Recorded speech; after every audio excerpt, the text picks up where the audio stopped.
भगवान राम के संबंध में 12 रोचक तथ्य। आप भी जानिए इस रहस्य को।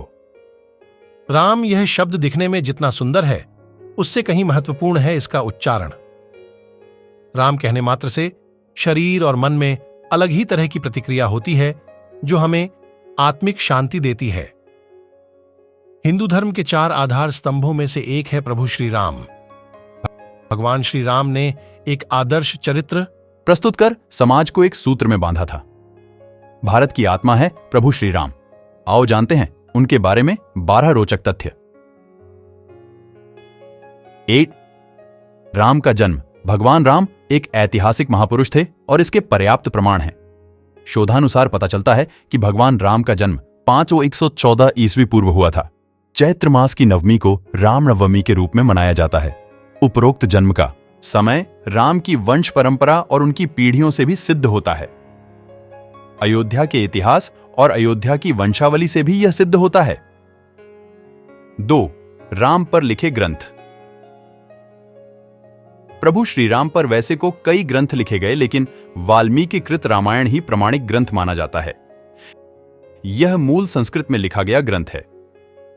तमिल भाषा में कंबन रामायण, असम में असमी रामायण, उड़िया में विलंका रामायण, कन्नड़ में पंप रामायण, कश्मीर में कश्मीरी रामायण, बंगाली में रामायण, पांचाली, मराठी में भावार्थ रामायण आदि भारतीय भाषाओं में प्राचीन काल में ही रामायण लिखी गई। मुगल काल में गोस्वामी तुलसीदास जी ने अवधी भाषा में रामचरितमानस लिखी, जो कि हिंदी भाषा और उससे जुड़े राज्यों में प्रचलित है। विदेशी में कंपूचिया की रामकीर्ति या रियामकेर रामायण, लाओस फ्रलक फ्रलाम राम जातक, मलेशिया की हिकायत सेरी राम, थाईलैंड की रामकियन और नेपाल में भानुभक्त कृत रामायण आदि प्रचलित है। इसके अलावा भी अन्य कई देशों में वहां की भाषा में रामायण लिखी गई है। 3 गौतम बुद्ध के पूर्वज राम वैवस्वत मनु के 10 पुत्र थे। उनमें से एक इक्ष्वाकु के कुल में रघु हुए। रघु के कल में राम हुए। राम के पुत्र कुश हुए। कुश की 50वीं पीढ़ी में शल्य हुए, जो महाभारत के काल में कौरवों की ओर से लड़े थे। शल्य की 25वीं पीढ़ी में सिद्धार्थ हुए, जो शाक्य पुत्र शुद्धोधन के बेटे थे। इन्हीं का नाम आगे चलकर गौतम बुद्ध हुआ। यह नेपाल के लुम्बिनी में रहते थे। सिद्धार्थ के बाद राहुल, प्रसेनजित, क्षुद्रक, कुलक, सुरथ, सुमित्र हुए। जयपुर राजघरा की महारानी पद्मिनी और उनके परिवार के लोग कि राम के पुत्र कुश के वंशज है। महारानी पद्मिनी ने एक अंग्रेजी चैनल को इंटरव्यू दिए में कहा था कि उनके पति भवानी सिंह कुश के 309वें वंशज थे। वनवासी और आदिवासियों के पूजनीय प्रभु श्री राम। भगवान राम को 14 वर्ष को वनवास हुए था। उनमें से 12 वर्ष उन्होंने जंगल में रहकर ही काटे। 12वें वर्ष की समाप्त के दौरान सीता का हरण हो गया, तो बाद के 2 वर्ष उन्होंने सीता को ढूंढने, वानर सेना का गठन करने और रावण से युद्ध करने में गुजारे। 14 वर्ष के दौरान उन्होंने बहुत ही महत्वपूर्ण कार्य किए, जिसके चलते आज भी हमारे देश और देश के बाहर राम संस्कृति और धर्म को देखा जा सकता है। प्रभु श्री राम ने वन में बहुत ही सादगी भरा तपस्वी का जीवन जिया। वे जहां भी जाते थे तो 3 लोगों के रहने के लिए एक झोपड़ी बनाते थे।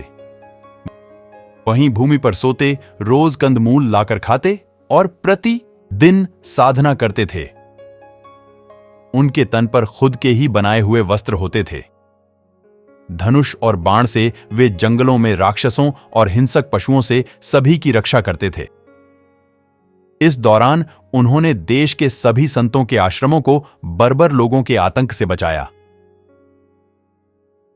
अत्रि को राक्षसों से मुक्ति दिलाने के बाद प्रभु श्री राम दंडकारण्य क्षेत्र में चले गए, जहां आदिवासियों की बहुलता थी।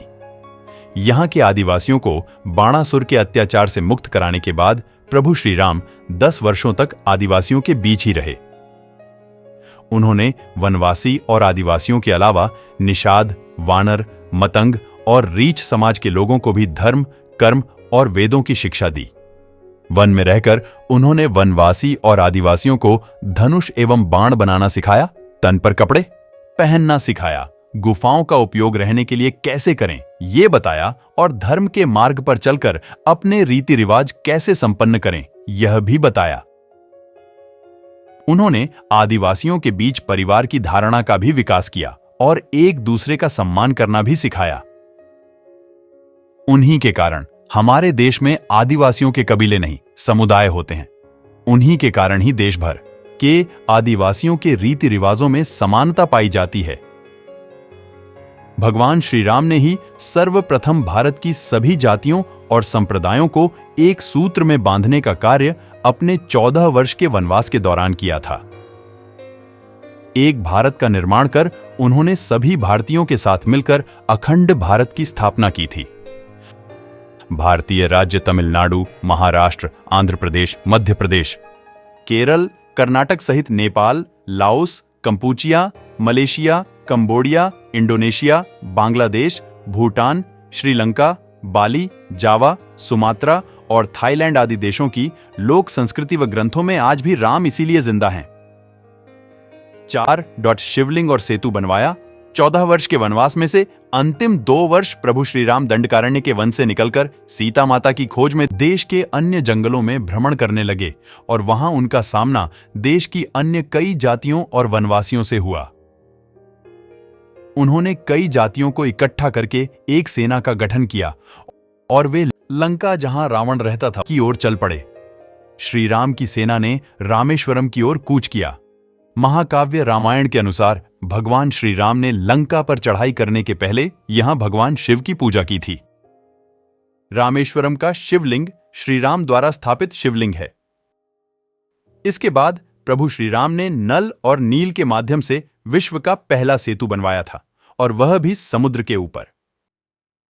आज उसे राम सेतु कहते हैं, जबकि राम ने इस सेतु का नाम नल सेतु रखा था। रामायण के सबूत जाने माने इतिहासकार और पुरातत्व शास्त्री अनुसंधानकर्ता राम अवतार ने श्री राम और सीता के जीवन की घटनाओं से जुड़े ऐसे 200 से भी अधिक स्थानों का पता लगाया है जहां आज भी तत्संबंधी स्मारक स्थल विद्यमान हैं, जहां श्री राम और सीता रुके या रहे थे। वहां के स्मारकों, भित्ति चित्रों, गुफाओं आदि स्थानों के समय काल की जांच पड़ताल वैज्ञानिक तरीकों से की। इन स्थानों में से प्रमुख के नाम है सरयू और तमसा नदी के पास के स्थान। रामायण के प्रमाण। श्री वाल्मीकि ने रामायण की संरचना श्री राम के राज्याभिषेक के बाद वर्ष 5075 आसपास की होगी। 1.1.2 श्रुति स्मृति की प्रथा के माध्यम से पीढ़ी दर पीढ़ी परिचालित रहने के बाद वर्ष 1000 आसपास इसको लिखित रूप दिया गया होगा। इस निष्कर्ष के बहुत से प्रमाण मिलते हैं। ऐसा था राम का काल। राम के काल में नदी में नाव और पोत चलते थे। इसी काल में कुछ लोगों के पास विमान भी होते थे, जिसमें 4 से 6 लोग बैठकर यात्रा कर सकते थे। रामायण के अनुसार रावण के पास वायुयानों के साथ ही कई समुद्र जलपोत भी थे। रामायण काल में शतरंज खेला जाता था। इस खेल का आविष्कार लंका के राजा रावण की रानी मंदोदरी ने किया था। तब इसे चतुरंग कहा जाता था। यह भी कहा जाता है कि राम के काल में पतंग भी उड़ाई जाती थी। राम रावण युद्ध केवल धनुष बाण और गदा भाला जैसे अस्त्रों तक सीमित नहीं था। कहते हैं कि युद्ध के दौरान राम सेना पर सद्धासुर ने ऐसा विकट अस्त्र छोड़ा जिससे सुवेल पर्वत की चोटी को सागर में गिराते हुए सीधे दक्षिण भारत के गिरि को भी समुद्र में गिरा दिया था। सद्धासुर का अंत करने के लिए बिजली के आविष्कारक मुनि अगस्त्य ने सद्धासुर के ऊपर ब्रह्मास्त्र छुड़वाया था, जिससे सद्धासुर और अनेक सैनिक तो मारे ही गए, लंका के शिव मंदिर भी विस्फोट के साथ ढहकर समुद्र में गिर गए थे। इसी तरह उस काल में दूरबीन भी होता था। राम को अग्निवेश ने एक विशिष्ट कांच दिया था जो संभवतः दूरबीन था। इसी दूरबीन से राम ने लंका के द्वार पर लगे दारू पंच अस्त्र को देखा और प्रक्षेपास्त्र छोड़कर नष्ट कर दिया था।